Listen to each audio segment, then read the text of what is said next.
You lose $100,000 and you're like, okay, we need to do things a different way. I'm trying to get more focused and I'm trying to be more consistent. God has blessed me with such a vision. I love that. In the next 5 years, I would like to exit. At what point did you really step into that? I'd be lying if I didn't say that right now. And today, it's my pleasure to introduce a very special entrepreneur. Allie, welcome to the show. It's hard to think about a life without it.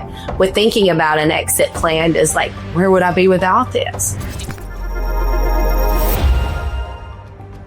What's up, everyone? Welcome back to Diehard Entrepreneur Stories. I am Devin Ramos, your host, and today it's my pleasure to introduce a very special entrepreneur who turned a side hustle into a $4 million cleaning empire. As CEO of Southern Domestic Diva, Allie Williamson leads a team of 80 plus, serving over 800 clients across residential, commercial, and construction cleaning. With a background in hospitality and sales, she used branding and personal storytelling to grow her company's recognition, leading to rapid success. Now, she's planning for exponential growth and a future business exit. Allie is also an author, nonprofit board member, and Amazon influencer. Today, we'll discuss her rise from working after hours to leading a thriving business. Allie, welcome to the show.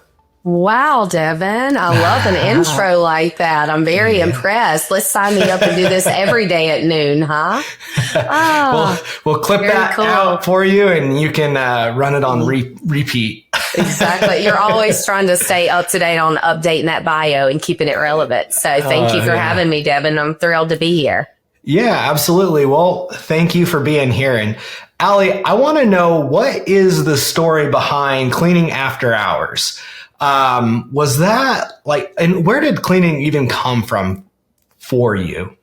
Yeah, well, my story actually started at a young age. I am a deep Southern girl from South Mississippi, and I had a crazy grandmother, Hattie. And so she was always in the kitchen smoking Virginia Slim cigarettes. And so instead of being out with the other kids, playing cards, doing puzzles, things like that, I wanted to be in the kitchen with her. She was always baking Southern pecan pies, smoking cigarettes, and I was becoming the very best cleaner I thought I was. And so at that point, I was just wiping nicotine off the walls.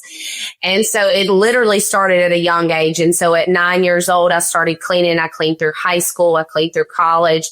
And then I landed a job in Nashville with RJ Young selling copiers and printers, and started cleaning after hours and on the weekends. And about 6 months into that, in 2014, I went off on my own and started Southern Domestic Diva. And so it's just a true sacrifice. And we now have been in operation. This is our 11th year. So, so it just is, it's deep within me to be a Southern domestic diva, truly. But grandmother Hattie, she had quite the impression. And now those Southern pecan pies have become the trademark of the business. And so if you sign up for a clean with us, you get a Southern pecan pie, and I use it to market with. So it's been a big hit. She would be very proud. Oh, I love that. Of course. So when you were at RJ Young, what was it that motivated you to clean after hours? Were you just looking to make some extra cash on the side, or was that a requirement of the job, or? No, that was a sales job. I think I was just tired of, if anybody knows the feeling of being in a cubicle and attending meetings on Friday to talk about what you're going to talk about for the next meeting. And I was new to the city. I was young enough, I guess, to be naive enough to think I could do it. And I felt like Nashville had more to offer. And I was always the type to, if I had a full-time job, to hustle and make a little extra money, just because of, my expectations for myself. So it was really to get out of that corporate model. I said, there's got to be something more for me out here. I love that. Yeah, that's something that I feel like is similar with a lot of entrepreneurs. It's we don't tend to like to be capped in this idea of I don't want my income to be capped to this, or I don't want to be tied to just this office space. I think motivates a lot of us to just go out there and and like kind of figure it out, right? Yeah. And to be completely honest, I wasn't hitting my sales. And so I was in my last 2 sales jobs I was in, and I like to share this because I feel like sometimes you have to have a failure in life for God to prepare you for what's next. And so my last 2 sales jobs, I was actually released from the sales job. And, you know, I've got wonderful work ethic and a hard worker. It was just not designed to be, my flow and the plan that God had for me. So I always like to share that like I was released from the job. I remember exactly the day I cried in the backyard for maybe 30 minutes. And I was like, okay, I got like 4 houses to clean that I was going to clean after 5. And so then it just started the whole Southern Domestic Diva just then branded itself and started. So, you want to go back and thank them for recognizing that, hey, there was something else out there for me. Do you remember getting like your first client or one of your first few clients during that time? Oh, yeah, absolutely. And a lot of our first clients are still with us, legacy clients. Oh, I love that. We probably treat them a little too good. I can't imagine the amount of pecan pies they have had over the years, Oh, sure. Yeah, that's awesome. So did you start with like, was it like friends and family and stuff like that? Or, and it just kind of expanded from there? Or? It's actually a crazy story. I don't know if a lot of people know this, but Gigi's with Gigi Cupcakes. It was like a franchise cupcake brand here in Nashville. She first started cleaning houses. And when she was cleaning houses, she started baking the cupcakes, kind of like I do with the pies. When Gigi stepped out and started her bakery, then a lot of her clients that she first had then became my clients. And so a lot of men that had been, to be honest, they were single, wealthy men that were businessmen. So I would do anything from like pick up their dry cleaning, scoop the dog poop in the backyard, go run their errands, do shopping for them. It was just almost like a full concierge business at first, because I would think, okay, if I scoop the dog poop in the yard, then that can pay for my cleaner that I have cleaning with me. And so I was actually out in the field for the first 4.5 years cleaning with my crews and, just hustling, just grinding, doing what it took. Anything but to not have to go back to that cubicle. Yeah, for sure. What's really cool that I hear in your story is, you're talking about, you said the way you put it was the last 2 jobs, the sales jobs I had, I failed at. But I agree with you. Like nothing good comes without failure. I feel like a lot of times we give this negative connotation to failure, but really it is a good thing because it's showing us a point where we can adjust so that we can grow. But you hear a little bit of that in your story. However, you were still crushing selling the cleaning services. So that kind of forced your hand, I would assume, to figure out the labor piece. Like, well, shoot, I can't do all this cleaning by myself. I need to hire some people. Was that the case?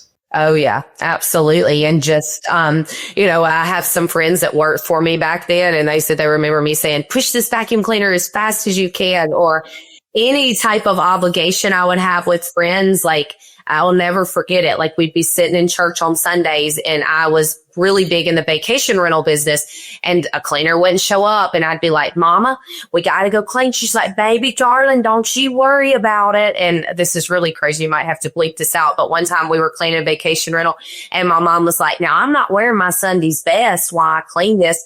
So she had taken off her dress and only had on a pair of underwear, and the guest came in while we were cleaning. And I was just like, Mother, those are the moments that you like look back and laugh. And now you're on a podcast telling about your story 10 years, but it was always just a sacrifice. And if someone didn't show up, then I was there and I was cleaning. And a lot of the women that now work for me 8 years down the road, they were in the back of the car teaching me how to clean. Like, Miss Allie, do it this way. This is a lot faster. And now their children are like 6, 7 years old, attending our celebrations and things like that. So that's when it's like a really big full circle God moment. You're like, wow, this is real. Now we're really changing lives here. So. Oh yeah, absolutely. So how, over what period of time did you go from, cleaning out, you said out in the field, but you had a crew with you. You're out there with them. You weren't the only person, but how long did it take for you to go from like that to, hey, I actively need to, hire to like grow these teams out and, sort of from what I remember of my journey, there's like a mindset shift that has to happen.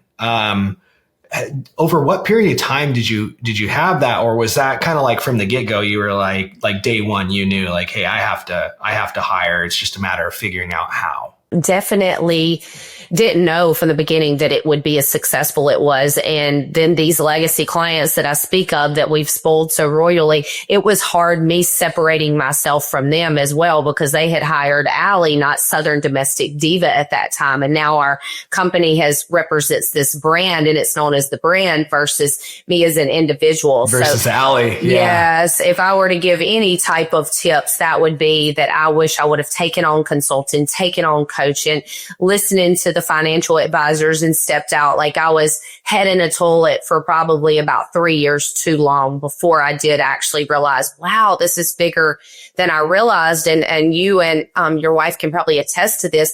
Right when you're getting started, it takes so much building of trust when you have a small business that the turnover was so heavy. You know, right now I have the staff of 85, but that took a solid 7-8 years to build that trust. So regardless if you want to be in the business and you're head in a toilet or not, if you wanted the house clean, sometimes you just had to show up to do it, or no one else was there to do it. You didn't have enough labor, or maybe you didn't have enough, funds to pay payroll to have that much labor. So you had to be there. So, that is part of my journey. I never like to look back and say, I wish I would have done it a certain way, but I do wish I would have had a little bit more mentorship and being able to reach out. But I understand the struggle when your head is in a toilet. It's hard to reach out and go spend an hour or two with a mentor. You're cleaning from sun up till sundown, Yeah. Yeah, absolutely. At least for me, sometimes it's almost hard to recognize, like, you got your head down, you know what steps need to be taken to grow to a certain point, and you just get so focused on taking those steps. Sometimes it's hard to kind of, I'm very visual. So I think about like lifting my head up and like looking around and like, oh, okay, it's a lot bigger than I think. So yeah, let's figure this out. And that's always like a breakthrough moment. Like, I even had that breakthrough moment here in year 10, where I just onboarded a whole new software system. And I took the time to go to a cleaning conference in Vegas, meet players in the business that are in the 8 million, 10 million range revenues. And so it just is always, I say, a slice of humble pie whenever you're in business ownership, because even with this new software and with meeting these people and reaching out and meeting you and your wife, like, why haven't I done this sooner, Allie? Where were you at? Your head was in the sand, think about how much more advanced you could have been. So I think that that's just part of the journey, is being aware and being so aligned with spirit and with what you're doing that you can see it and you can snap out of it before you're hurting yourself in it. So it never ends. My head was in it and I couldn't see it then. My head was in it with the software and I couldn't see it until you're out. And I think that's just part of the journey. And either it's for you or it's not, but it will sharpen you and humble you real fast. Yeah, absolutely. I totally agree with that. One thing I really like about your story is you've been in it for over a decade on the same business. This is something that as I grow in this season, I'm trying to get more focused, and I'm trying to be more consistent in that. Like, not just consistent as an entrepreneur, but consistent in some of my efforts to see that growth. Cause, a lot of times, that growth seems like it's like overnight success. So we almost feel like we're just kind of like throwing things up against the wall, hoping something sticks. But realistically, like, that is never the case. It's always a very long period. It's just, we tend to only look at certain parts of it. And so with you, starting in 2014, it's already 2025. I mean, it's huge milestones just being in business past the 5-year mark, according to, like the SBA and everything like that. Like, that's a huge thing. But then to know you're over 4 million in revenue and just, growing 85 plus in staff and everything like that, I think that's awesome. You looking back at your journey from where you're at now, was there, did it seem that gradual to you, or was there like, a certain year where you feel like something significantly changed and you just kind of have taken off and compounded from there? Yeah, I think that a lot of people can probably relate to this, but it was 2020 for me. So it took everything I could to just keep the doors open in 2020. And so like even draining out my retirement account, I was just basically keeping people staffed because I knew what was coming after that. And so if you look back at 2019, I signed a contract with Sonder Stays, which is a vacation rental management company. No idea what it was going to bring to me. And so with basically keeping the doors open in 2020, we went from 300,000 in revenue in 2020 to 1.3 million in 21. So me having that instinct as a business owner is, hey, I'm not going to let this pandemic get me down. I'm going to pull out my savings. I'm going to pull out my retirement. I'm going to do what I'm going to do. And to have that large of a jump and then within 3 years to 10x it, I think that was a very pivotal moment of knowing like, hey, when you get into these partnerships, not taking them for granted for what they can be, because we just finished that account this past year. It's now a $1.8 million account.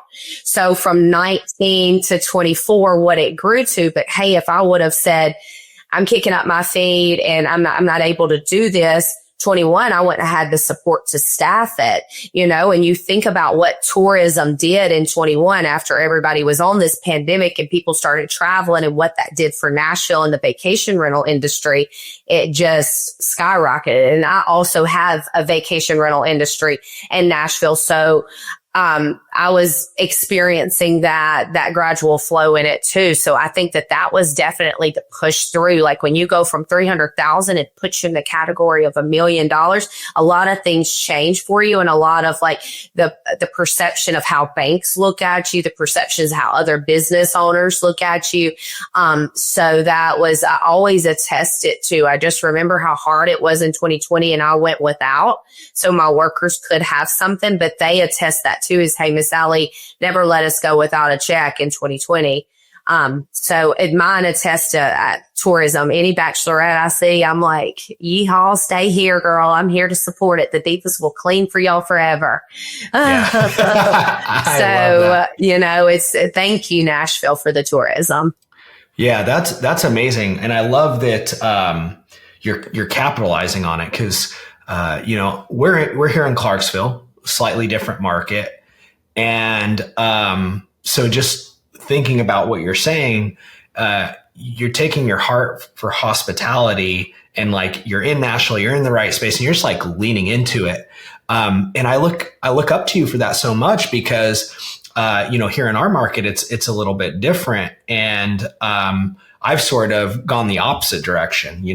We had a conversation about our company and, I was telling you how we actually don't do Airbnbs. We, for different reasons. And so I like to say this a lot in entrepreneurship because I get a lot of questions in specifically in real estate.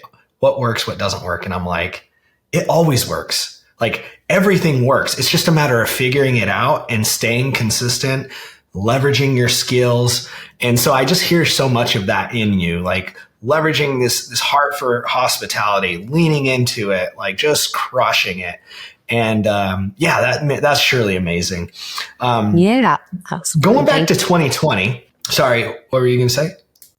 I was going to say too, if that wasn't enough for me with vacation rental business, then I went crane happy this past year.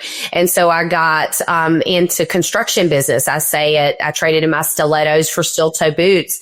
And so talk about a transition of those pecan pies actually got me into trouble because like within 3 months, we scored $1 million worth of contracts. And so it was like we had never really been on a construction site. Typically, a business owner would prepare before you go to get the business. And I didn't think it was possible to get the business. And so here we are not only dealing with, we got to train our teams on this. We have to learn this. Now we have to learn windows. I'm getting a boom lift certification.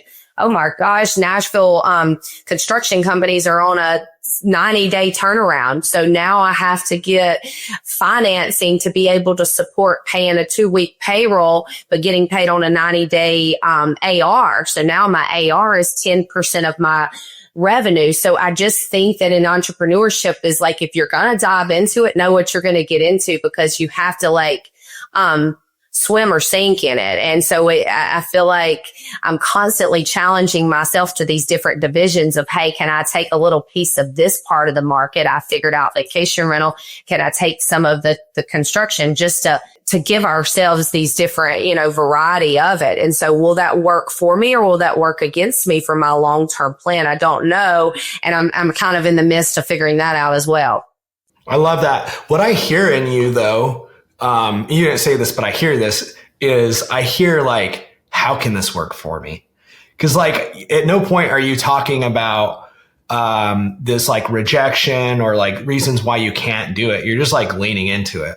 You're like, oh, you guys aren't going to pay me for 90 days because that's your policy and you have the leverage. Okay, well, we'll just finance payroll and I'll get paid in 90 days. Like, you just figure it out. I love that so much. Yeah. And then add it on when you're quoting in the future, you put that finance charge on there as well. But, I think there's always a solution to it. I move a little quickly in business ownership. If anything, I probably need to slow down.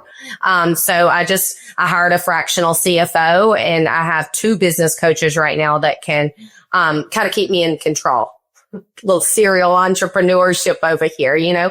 We can get out of control when we're visionaries. And so knowing that someone is there to protect me and someone that's also looking at my money on a daily basis really helps me. Yeah, I love that. At what point did you really step into that? If you'd share a little bit about that, because, I know for some people, at least for me, I'm so thankful. I can almost distill it down to one specific conversation with one person that has opened my mind and just opened me up to this idea of letting other people help me, whether that's coaches, whether that's consultants, whether that's, fractional COOs, CFOs, whatever. Really almost comes down to like one conversation I remember having with a person. Was there anything like that with you, or what was your experience like, just starting to embrace all of that help? So I think when I went from the jump from 300,000 to 1.3 million, you're in a different ball game. And so then I'm having to act as a business owner and have these skills as business consulting skills that I didn't have at that time. And so I actually reached out and hired a consulting company during that time. And unfortunately that resulted in a really negative situation, to where I was taken advantage of as a small business owner, taken advantage of as a woman. There was a lot of money that was lost. And I basically say that, hey, I got my PhD in business. You always have to look at it like with a positive light, is like, hey, it might have cost me 200,000, but I got my PhD in business and I won't do that again. And so after that happened, I said, absolutely, Allie, you have to have someone to protect you and you have to have someone there. And it is crazy. I've had 2 more situations approach me to where it's a consultant or it's some type of situation where if I wouldn't have had that guidance and that leader or that coach to go to, I would have gotten myself right back into it. And, it's just, it's a game changer, and just opening up my mind to what a coach can bring me. I'm very much a sponge, but that accountability of holding me accountable and being able to get past several challenges, because the coach is there to where, you probably feel like this too, Devin. It's, I say all the time, it's who put me in charge, and not having a partner. You have your wife as a business partner. It's not knowing the right answers. So, that was unfortunately, like I said, had to get taken advantage of, had to lose some money. I think everybody goes through it in entrepreneurship, to wake me up and say, hey, Allie, get out of this egotistical world you live in. At that time, I was building a social media platform. I built over 15,000 social media followers. I wrote a cookbook. All of that was a little bit more important than keeping my finger on my business. And when I didn't, taken advantage of. So, you can also get in that role of, wow, look what I've built in business ownership. I want the magazine write up. I want the social media presence. I want all of this. And you're like, stay focused. Because if you're not, someone will swipe in and try to say, hey, I want to take advantage of this because we've all worked so hard to build what we have. So I think realizing out of that naive mindset of being a sweet little Southern girl from Mississippi is, Allie, you really have something here and you need to protect it. And you need to have a team around you to where you can protect it, to where they know, guns coming in. I've got a team here. I'm not the sweet Southern sweetheart. Yeah, absolutely. So did that shift then, like what you just said there, realizing like, Allie, you have something here like really special and that is to be protected. Did that come from like the coaching? Or where did that come from? I think from the significant loss, and from the significant loss, knowing that I had to have coaching and just going that direction with it and saying like, hey, I have to have some guidance. I'm not going to be able to make all these decisions on my own. So you lose a couple of $100,000 and you're like, okay, we need to do things a different way. This cookbook wasn't so important, always proud to be called an author, but in the grand scheme of it, a lot really happened with my business that, that could have been, avoided if my finger wouldn't have been off the business. So I like to share the successes and the faults. And I still, to this day, I love social media and I love the platform. I love sharing my life, but I have to get back focused, like, hey, it's time to get to business. Yeah. Yep. Absolutely. No, I totally hear that. And, part of it too, like what you were saying earlier, we go through things a lot of times, at least for me, with my faith. I believe that failure or all the negative emotion, all the negative around that situation is really just preparing me for something that I'm unaware I'm about to go through and probably conquer. And it's just, I just can't see it. So I get into this negative mindset. But when I get on the other side of it, tell me if you felt this way, I then am able to look back and say, oh, you know what? Like, yeah, that hurt. Nobody wants to lose $200,000. But that's what it took for me to be prepared for this other thing. And I can see how it prepared me for it. Did you have any of that? Oh, absolutely. I could not have taken on the challenge of introducing construction business to my company without the backing of the coaching, without the consulting, without the help of it. And so it definitely prepared me. And with hiring the coaches too, I never had an end game. Everybody would always say, Allie, what's your end game? I'm like, well, this Southern Domestic Diva is me. It's a part of who I am. I can't imagine exiting. But then I hired a coach and I was like, wow, that's what I could actually get if I scaled to this level, so it puts you into just kind of being mediocre and thinking, hey, I'm a big fish in the sea, when you're in reality, you're not a big fish in the sea. And that's exactly what going to that conference in Vegas did for me. When you see thousands of other business owners from all around the world, you're like, wow, look at the possibility of it. So, a coach lining that out and saying, hey, Allie, you need to put some KPIs in place. This is why you're having the situations with your management not stepping up to be a true operational management team, just recognizing it, our head not in it, and a coach being able to see it and put their finger on it. Yeah, absolutely. I hear that for sure. So going over a 10-year period, like very long period, I know that there was a ton of success, a ton of failure. Thinking back on that, Allie, what were some of like the significant challenges that you had? Being a fellow cleaning company owner, I know one of them that I see pretty much universally every cleaning company struggle with is labor, is hiring cleaners. That's a big one. Managing cash flow. Oh goodness, making sure you're pricing appropriately and like actually profitable and not just doing work, unbeknownst to you, not making any money or actually, paying for the cleans to be serviced. What are some of the ones that stick out to you along your journey? Yeah, I think that it was definitely the labor is figuring it out. I have a large Hispanic community that is part of my staff. About 97% of the staff are of the Hispanic community.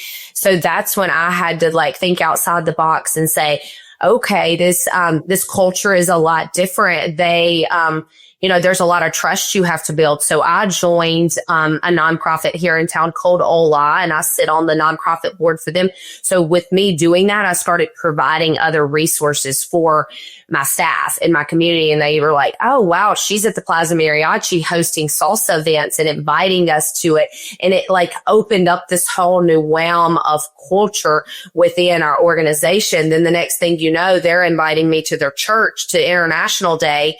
I'm dressing up as a Guatemalan woman and serving food and, on stage with all of my staff there. So I think just like opening my heart up and saying, this is not just about you, Allie, and this is not about the brand you're building, but this is about the community that you're serving and trying to figure out inside that community what their needs were. And it's a ton of trust in the Hispanic community. So, over 10 years, that's why I can proudly say I have 85 people, and staffing is not an issue. We're actually trying to put more in their mouths right now. I mean, Devin knows we're trying to right now work out some type of deal to where we can work together on a referral based program so I can feed my workers, because I have every day them coming to me, Allie, I want more. Allie, I want more. So that was something really big I did with culture. And then another thing I had to do with stepping outside the box and thinking about it is in Tennessee and in Mississippi, we have to e-verify. And in some states, you don't have to do that. And so with the e-verify process, I created a model to where my staff is split between employees and independent contractors. So some of my independent contractors didn't have the citizenship to become employees. So they then started their own business, and they now have a business license and insurance. And through that, I mentored them with the involvement of the nonprofit and mentored them in, okay, this is how you start a business. This is the tax consultant you need to do, the insurance, and guiding them along there. And through that, we were able to build these teams. Like right now, currently I have about 30 out just alone on construction sites. So it was these teams, these independent contractors that built their own teams, Sparkle Clean, this clean, that clean. And then I'm going out with them and their teams and saying, okay, we got to figure out how not to scratch $300,000 worth of windows in a 400 build complex that's going up for RC Matthews. Like, if I see you with a razor blade, I'm going to cut you with it. Seriously. Yeah. And so it was like us building that together. And in no way did I think, oh my gosh, this model is going to be something that worked so well, but it does. It really works, because with helping like Jander in particular build Sparkle Clean,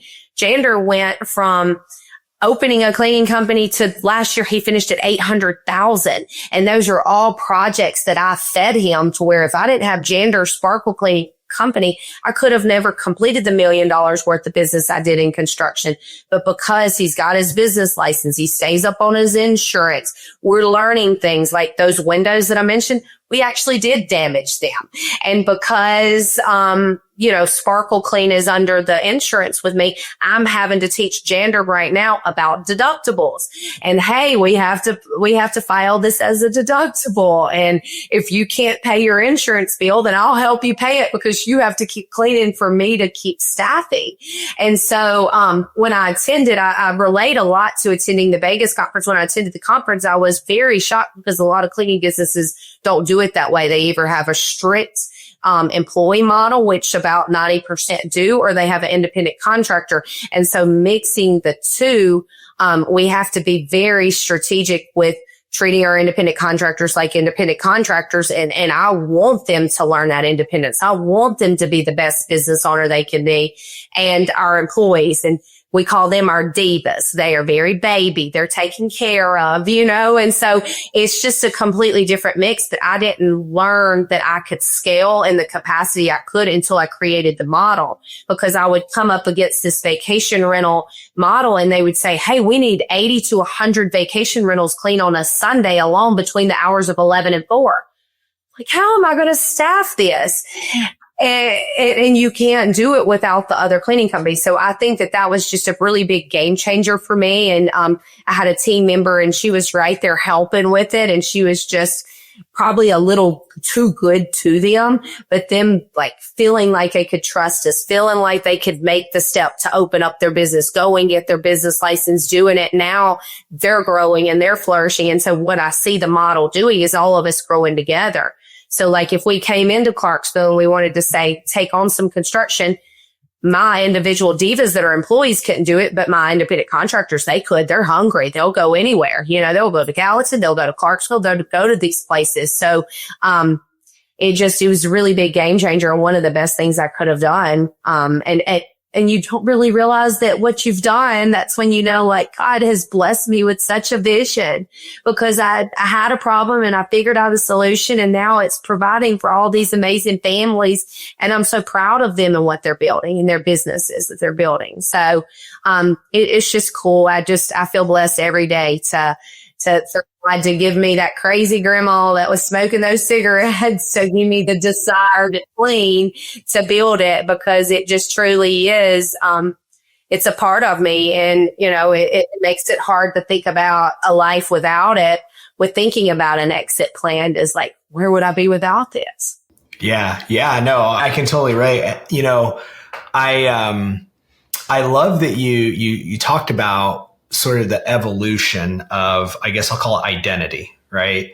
I've witnessed my wife go through this. I've gone through this several times. I've witnessed other people go through it. But you had mentioned it a little bit earlier, where when you first start cleaning, like you're selling because of you. People want Allie.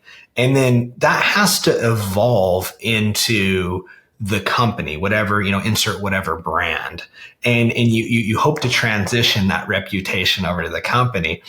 But then you also have to like pull away that identity and accept that like, the company, that brand is what is, to be lifted up and put on the pedestal, not Allie. Allie is just a small piece of it. Right.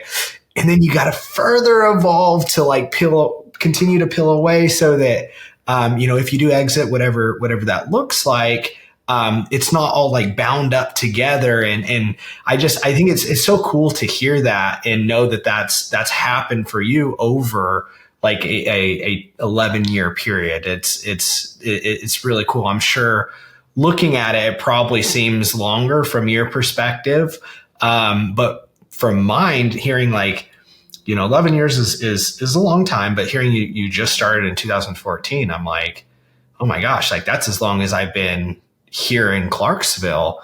It doesn't seem like very long. So, that really, really cool, to say the least. So yeah, of course. So Allie, talking about like exiting, what are your thoughts right now on where you're at? Are you thinking of starting to like franchise out and expand locations? Are you thinking about, just continuing to build what you have with more contractors, more W-2? Are you thinking of maybe selling? Are you trying to position to sell and create the most enterprise value? Where's your head at right now? Ooh, that's a scary question, Devin. Where's the diva's head at? It is so, it's so crazy to think about what that exit plan is. Right now, I'm very much in the middle. So I'll be completely transparent about where I want to go with this. But in the next 5 years, I would like to exit, because at that point I'll be at 15 years. And that's when you say like, hey, how much time spent do I have? Do I have as a CEO to where I don't get to the point to where I burn out?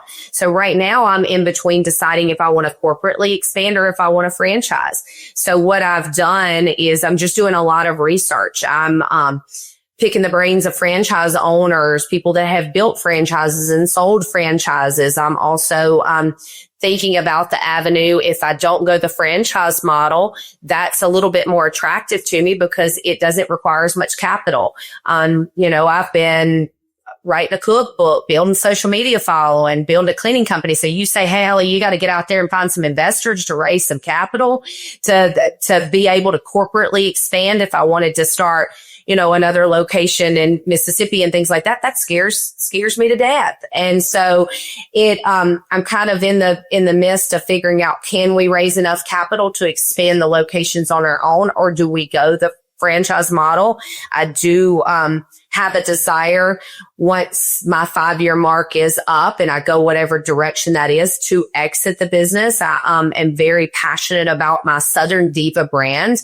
That's my cookbook. I have my candle line that goes along with it. So at the end of this year, we hope to incorporate Diva disinfectants, which will be disinfectants that our divas are taking out. And then I hope to be able to take that over to like a retail brand.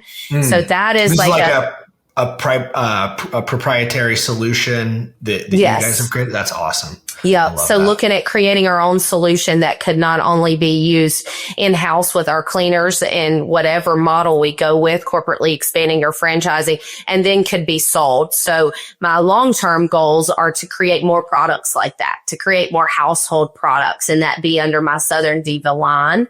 So, whatever can get me there the fastest. But let me tell you, we start talking with different franchise owners. That's scary business right there, and thinking about a lot of commitment and where you are in your life and things. So right now I'm just in the research, and I just, I don't like to come on these podcasts or do speaking engagements and say, hey, I have it all figured out, because I don't quite right now. I don't know exactly the way that the Lord's going to lead me to do that. But Devin, you and I talked about, you figure out how the pieces of the puzzle go together, because I already have another location in Mississippi. You're like, okay, let's replicate it. But my location in Mississippi is in my hometown. So I have 2 retired parents and a lot of people in that community that love Allie a lot and would do anything for her there.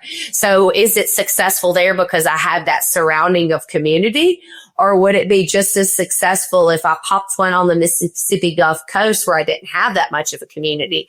So, I wish I had a little bit more direction, but I think that is the beauty of the story, is that I get to pick. I get to choose which direction I want to go. And, whatever way it is, I'm already aligning myself with financial alignment, KPIs, an organizational structure that makes sense, putting people in a management role.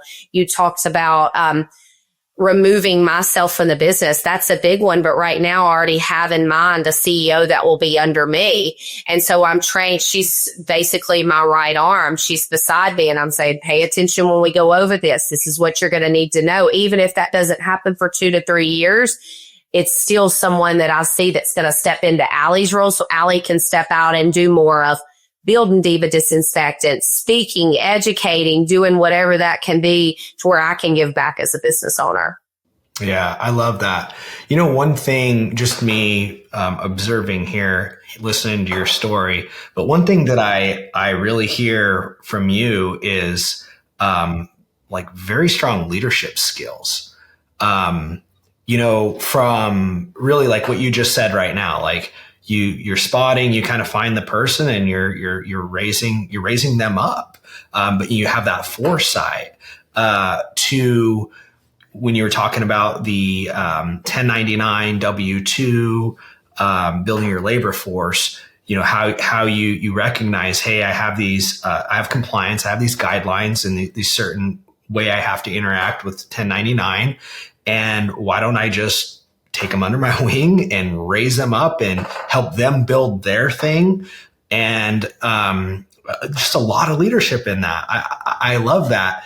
Have you intentionally tried to grow your leadership, or do you see leadership as a skill, or where has that come into your life for you?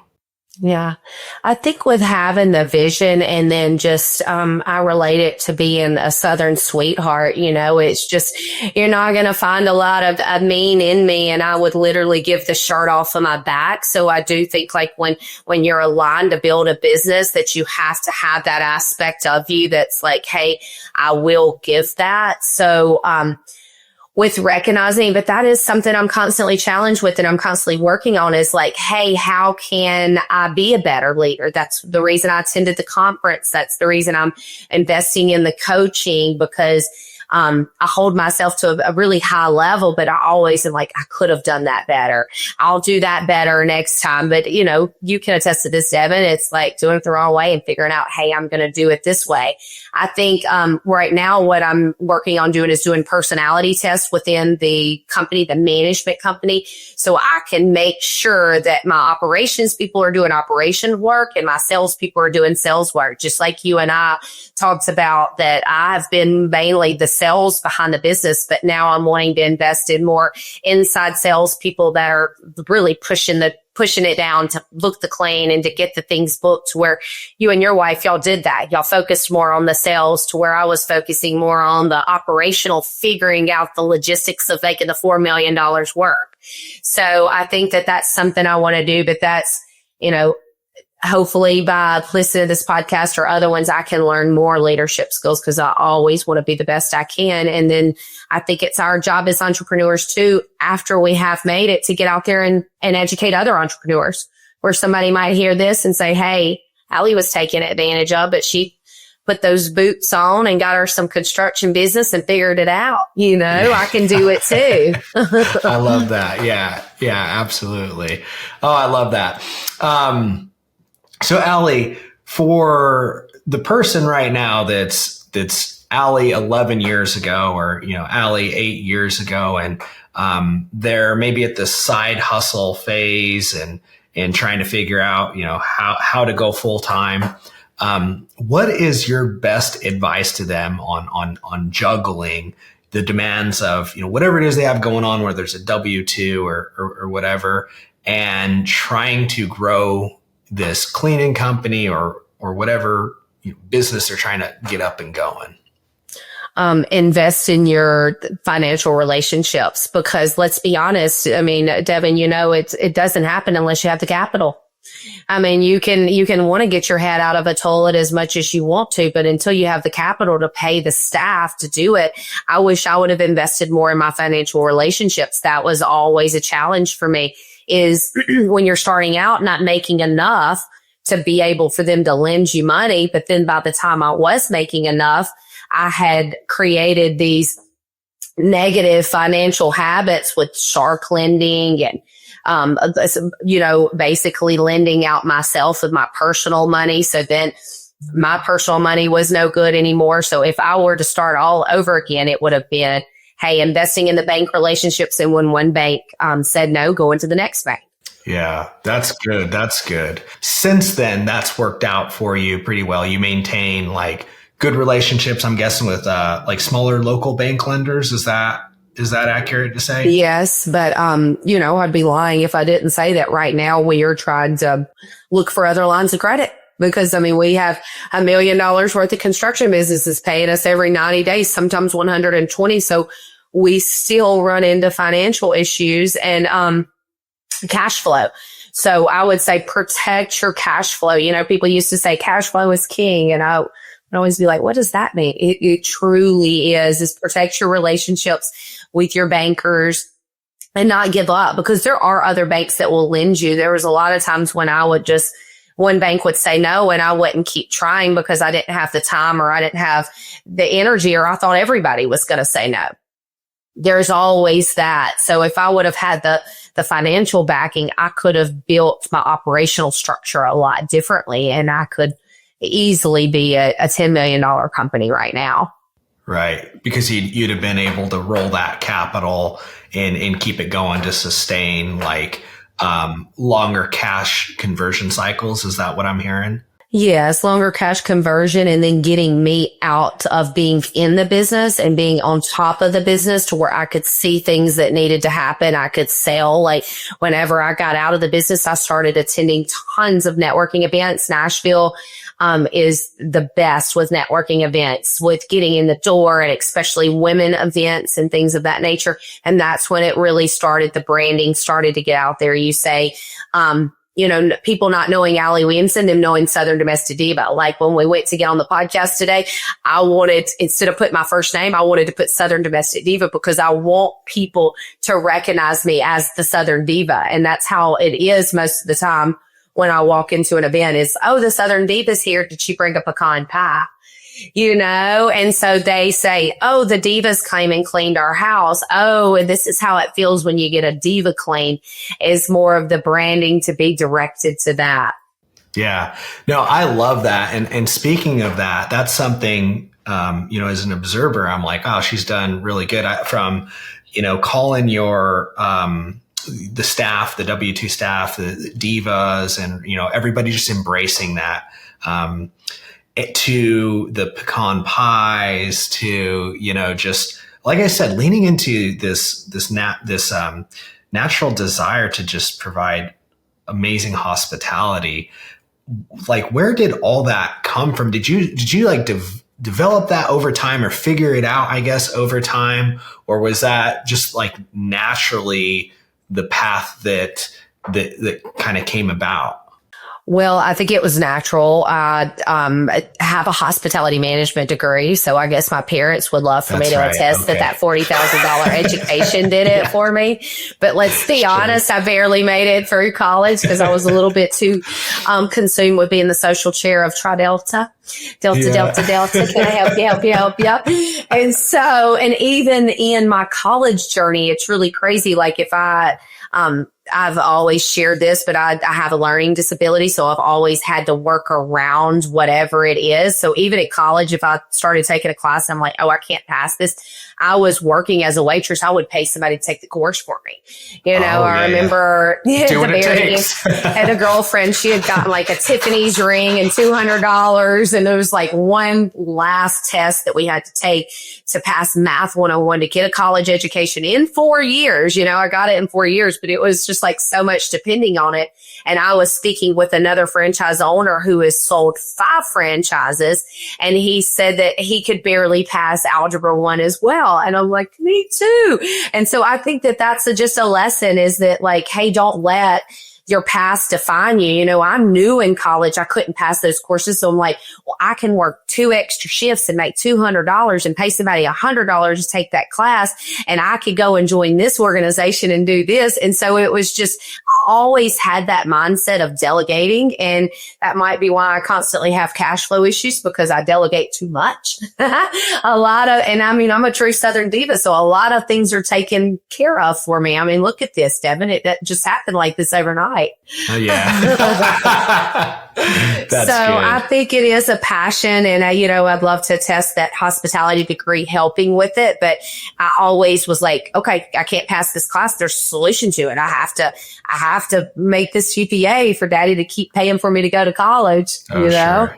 Yeah. So it's just a large part of who you are is what I hear, right? Yeah. It's just natural, go getter, and then just caretaker too. And when people say, hey, what is it that brings you the utmost joy in your business? And it's those, it's my divas and divos. They are just, what put me over the top, is seeing them succeed and helping and their families growing. That's the good stuff. That really is the good stuff. It is. And as I, again, just sort of hear your story as an outsider looking in, let me take a step back. One of the fun things about hosting this podcast is I get to be that observer. So I get to see these different patterns, and I'm really big on like pattern recognition and trying to identify patterns and stuff anyways. And I see a lot of success with people, especially those that naturally are drawn to community. They have a large sense of community, because the ones that have this large sense of community tend to be able to build community the fastest. And when you build community, wonderful things happen, whether it's a community that you're providing services to, or it's a community that you're giving back to, and they're in turn helping you out, kind of like you were talking about with a lot of your labor force. But I see that over and over again. And I hear that from you too. Like, it's like you create community within your company, you create community as you're trying to identify where you're going to get labor to do all these cleans, community with your social media and your content presence, community with like the cooking portion of what you're doing, and like sharing all that stuff that I get to see. It's so cool. So I hear that a lot too. Would you agree that a lot of like your success and a lot of the results that you've been able to achieve have come from your ability to create that around you? Absolutely. And, you don't really recognize it until somebody points it out. So thank you. It is a beautiful thing. And that needs to be something I recognize more is, hey, Allie, to get to the next level, whether if it's franchising or corporately expanding, it's going to take a lot of community. And so I really just had that conversation with myself is like, hey, if I did have 10 more franchise locations, can you imagine the conversations that you have, the weddings you have to attend, the kids things, all the things that you have to be involved with that community. So you really have to see yourself in that to see if, hey, is it going to work for me? And I'm like, hey, how big is this community? How much can Allie go out and expand? So, thank you for saying that, because it really is a testament to my growth and the community that follows me on social media, to going from, no followers to over 23,000 followers, and me sharing like, hey, I started in my double garage and I bought my house, but I had to rent out the bottom section of my home as a vacation rental in order to pay the mortgage to run the company out of the double garage. You know what I mean? Yep. And so the same model in Mississippi. I bought a mixed use property. One portion of the property is my Mississippi business. The other two portions, one's a Diva farmhouse, one's a Diva studio. The Diva farmhouse and studio pay the mortgage so the business can operate by itself. So it's just, a complete sacrifice is what I can say over and over, of sacrifice of the way you live, running my business out of the double garage for 4 years. I had the community I live in. I had so many cars parked up and down the street that the Davidson County was like, this is not a business. You cannot operate a business here. And I'm like, okay, well, we'll park them at Hardee's and we'll go pick them up in the company cars. And so you would see girls walking down the road with a biscuit and sweet tea coming from Hardee's. And so it's just like, just figuring it out. And so I think allowing myself to be a community with my staff, and like our celebrations, they're so beautiful because like we have fun and we salsa dance and we give away things, and I probably go way beyond my budget.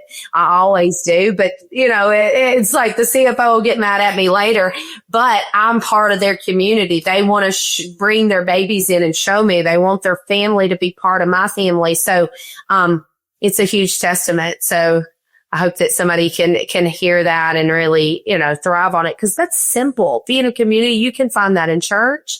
You can find that just, in groups around here. There's so many amazing groups in Nashville, especially women's groups. I think that we have it really good here, women in Nashville, because we're always lifting each other up. I love that. I love it. Well, Allie, on that note, it has been a pleasure. This hour has kind of flown by. But before we go, what's on the horizon for you? What do you got kind of in the works that you'd like to share with our listeners? And where can they follow you and learn more about your journey and connect with you? Okay, absolutely. So you can follow us. Southern Domestic Diva is our Instagram and our Facebook, TikTok, all of that. And I personally am Allie Williamson on LinkedIn. I try to on LinkedIn be very real about what's going on, burnout, all of the financial stress, hiring coaches, programs that have worked. So hopefully that's helpful.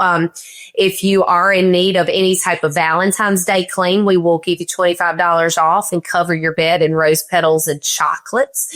I'm not sure if this is going to air before then, but what we have on the horizon is we're looking at expanding to the Hattiesburg, Mississippi area, which is we're currently servicing that area and looking at going to the Mississippi Gulf Coast. So that's what you can see. Thank you for having me. It's been a blast. I love sharing my story, and hats off to you, not only building a cleaning business, but like being just avid out here in the real estate world and teaching and developing. it's a testament to have that much time as a business owner to not only do the cleaning company, but to be able to do the other.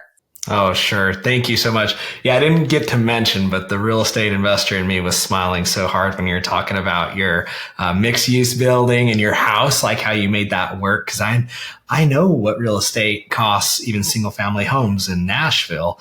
So that was really good. And yeah, I appreciate it.